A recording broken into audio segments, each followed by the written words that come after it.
न्यायकारी परमात्मा परम पिता परमेश्वर न्यायकारी है। आज का विषय है परम पिता परमात्मा की न्याय व्यवस्था।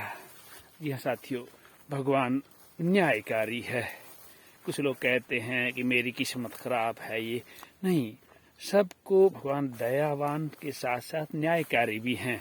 न्यायकारी का मतलब ये नहीं है कि दुष्ट को इनाम देते जाएं।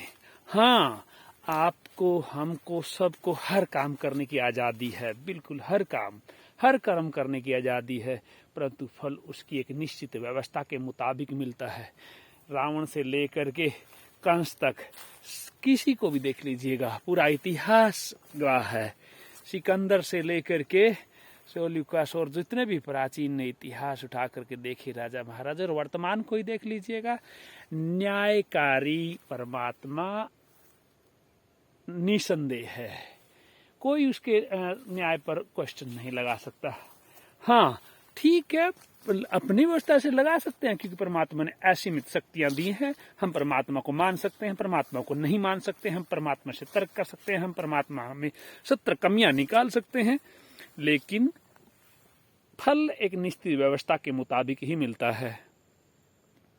अब कहते हैं फल या कर्म फल वो क्या है? जो कुछ भी हम करते हैं उसका फल मिलता है। सिंपल भाषा में कहूँ तो अगर मैंने यहाँ कोई फसल नहीं लाई तो फसल नहीं होगी, घास हो जाएगा प्राकृतिक रूप से। ये पौधे लगाए तो पौधे हो जाएंगे, वो सरसों लगाई है तो सरसों हो जाएगा। तो और कहें तो अगर हमने जो भी कर्म किया है, या मान लीजिएगा हम बार बार चालाकी करते हैं, हमारी वैसी आदत डेवलप हो जाएगी और हम दूसरों को धोखा देने वाले, और एक अवस्था, एक ऐसी स्टेज आएगी जब हमारी अपना ही ज्ञान धराया रह जाएगा। तो परमात्मा न्यायकारी है, वो हर चीज को जानता है, सर्वज्ञ है, सर्वव्यापक है। तो आज सभी स्वरूपों से हटकर के हम केवल मात्र न्यायकारी व्यवस्था के बारे में बात करेंगे। जो न्याय व्यवस्था है, न्याय क्या है? न्याय का मतलब है कि आदमी को उसकी मेहनत का फल मिले, उसकी गलतियों की सजा मिले। न्याय तभी होता है ना, न्याय व्यवस्था उसे ही कहेंगे जिसमें कमियों के लिए या गलतियों के लिए दंड मिलता है और नेकी के लिए फल मिलता है। तो ऐसा वो ये सब उस परमपिता परमात्मा के हाथ में है। कर्म करने के लिए स्वतंत्रता है, इंसान बिल्कुल आजाद है, ही कैन डू एनीथिंग, सब कर्म कर सकता, कोई भी कर्म कर सकता है वो। सब कर्म, जैसे भी जिसने भी स्मॉल लेवल से लेकर लार्ज लेवल तक, लार्ज लेवल में क्या है, सर्वहितकारी कार्य कर सकता है, नाम फेम जिससे होता है, बहुत सारे प्रोजेक्ट्स पे काम कर सकता है, कंपनियां बना सकता है, उनमें शोषणवादी नीति अपना सकता है तो उसका दंड मिल जाता है, और त्याग और सर्वहितकारी नियम सत्य के मार्ग पर चलते हुए जिसमें सर्वहित आ जाता है, उसका अनुसरण करते हुए वो फल भी पाता है निश्चित ही। मरने के बाद भी जिंदा हो जाता है। मरने के बाद जिंदा होने का मतलब लोगों के दिलों में जिंदा रहता है। तो परमात्मा हमें हर कर्म करने के लिए आजाद है, परंतु हम फल भोगने के लिए आजाद नहीं हैं। हम ये नहीं कह सकते कि आज नहीं, मैं तो ये दुख कल उठा लूंगा जी। निश्चित है, जो दर्द होगा, जो दुख होगा, वो सहन करना होगा हमें। और वो कैसे? जो हमने कर्म किया उस कर्म के मुताबिक। तो वो हमें परमात्मा को कि इस न्याय व्यवस्था से सहमत जितने लोग हैं कमेंट में करके बताइएगा भाई है। हम तो सहमत हैं, क्योंकि उस परमात्मा की न्याय व्यवस्था गजब है बिल्कुल। देखिएगा, सामूहिक रूप से हमारे कर्म हैं, सरकारों के कर्म हैं, देशों के, मानवता के, मनुष्यों के हैं, तो उसका भुगतान सामूहिक रूप से भुगतना होगा। अकेला व्यक्ति कोई कर्म करता है, उसको अकेले के हिसाब से फल भुगतना होगा और अकेले ही उसको दंड भुगतना होगा। जैसे पर्यावरण पर देख रेख नहीं कर रहे हैं मनुष्य, सभी देशों में होड़ लगी है और कुछ लोग तो बम पटाखों को ही अपनी सत्ता का प्रतीक मानने लगे हैं, एक दूसरे को हराने में लगे हैं। अभी भी टीवी पे देख रहा था आज, कई जो मूर्ख नहीं कहूंगा, फिर कोई बुरा लगेगा, मतलब अज्ञानी लोग जो है अभी भी अपने गोला बारूद के दम पर दूसरे देश को डिफीट करने की व्यवस्था में उलझे हुए हैं, और वो एक दूसरे को नष्ट कर रहे हैं, परंतु जो हमारा हिंदुस्तानी संदेश है वो सार्वभौमिकता का है, वसुधैव कुटुंबकम का है, सब अपने ही कामों में लगे रहे। हाँ, अपना एक इंसान जो लार्ज स्केल पर बात करते सामाजिक रूप से, युवा अवस्था में हमें भी कोई चीज़ें बहुत बुरी लगती थी हमारे पड़ोसी देश की, लेकिन एक मैं उसको नाम भी नहीं लूँगा उस पड़ोसी देश का जो है, क्योंकि फिर उसमें राजनीतिक पॉइंट आ जाता है।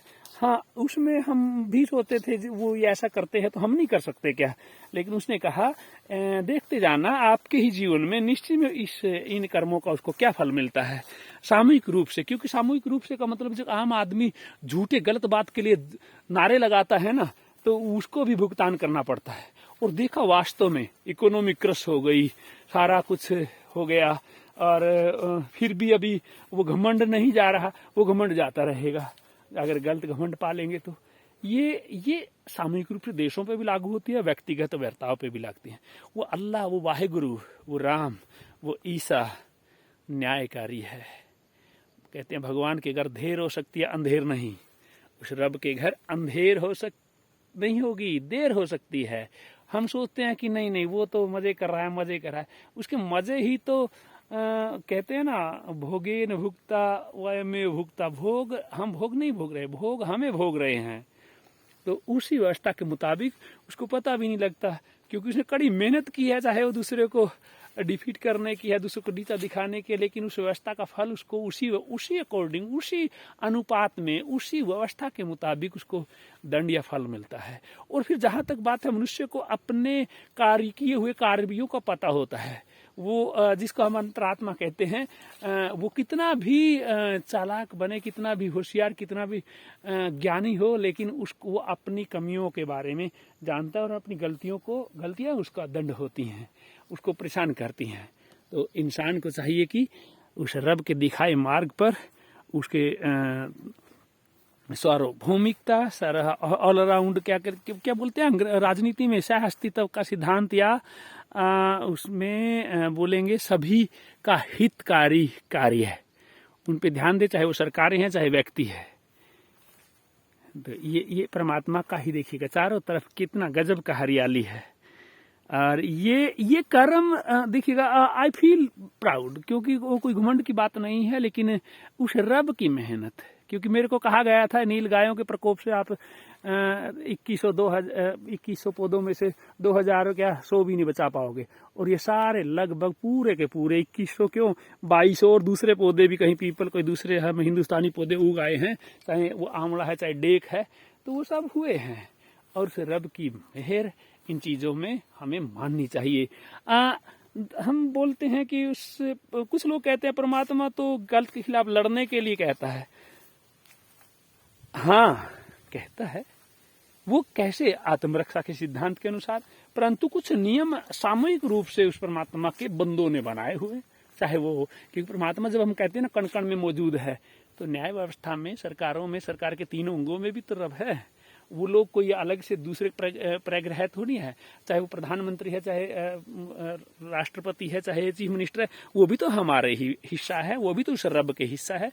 तो वो भी जो है, अगर उसी अनुपात में इस ज्ञान का, अध्यात्म का ध्यान रखते हुए कार्य करते हैं, तो निश्चित इनाम हो रहा है।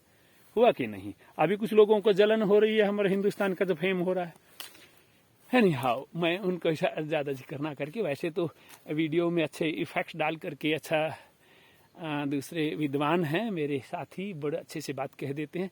मैंने तो आज का वीडियो, क्योंकि अभी न तो मोनेटाइज हुए हैं और व्यू भी काफ़ी गिर चुके हैं, तो इस कारण से हम छोटा सा वीडियो, क्योंकि सतत प्रयास रहे, और फिर थोड़ा सा मोटिवेशन होगा, और उस मोटिवेशन के मुताबिक फिर जो है फिर और बेहतर चीज़ें लेकर के आएंगे। तब तक के लिए चैनल को सब्सक्राइब करें, लाइक करें, और बाकी जो भी वीडियो है उनको ज़रूर देखें। यूट्यूब का टीम का धन्यवाद। और समय समय पर गाइड करने के लिए कई चीज़ें हम नहीं मान पाते, हाँ पर्सनल होती हैं, विचार पर्सनल होते हैं। मेरे जैसे विचार है, कोई ऐसे भी लोग हैं जो परमात्मा नाम की चीज़ को मानते ही नहीं है, स्वयं को ही, हाँ उनके अंदर भी रब है, पर वो अच्छा काम भी कर रहे हैं, बहुत तरकशील हैं, बहुत सारे लोग बहुत समाज हितैषी काम कर रहे हैं, लोगों को मानसिक रोगों से उभार रहे हैं, लोगों को साइकोलॉजिकल ट्रीटमेंट दे रहे हैं, और कुछ लोग शोषण की दृष्टि से काम कर रहे हैं। तो निश्चित ही उनको तो दंड मिलना भी चाहिए, और मिलेगा। उस रब का नमन, उस परमपिता परमात्मा, सभी के जो धर्मों के अनुसार रब को मानते हैं, उस सभी गोष्ठ को महापुरुषों को नमन करते हुए जय हिंद, सत श्री अकाल, वालेकुम सलाम। हारे के सहारे की जय, श्याम प्यारे की जय, श्याम हमारे की जय। ये हमारे श्याम बाबा। अभी थंबनेल्स वगैरह सीखेंगे फिर और बेहतर कर पाएंगे। जय श्री श्याम। ओम श्री श्याम देवाय नमः। आज के लिए इतना ही।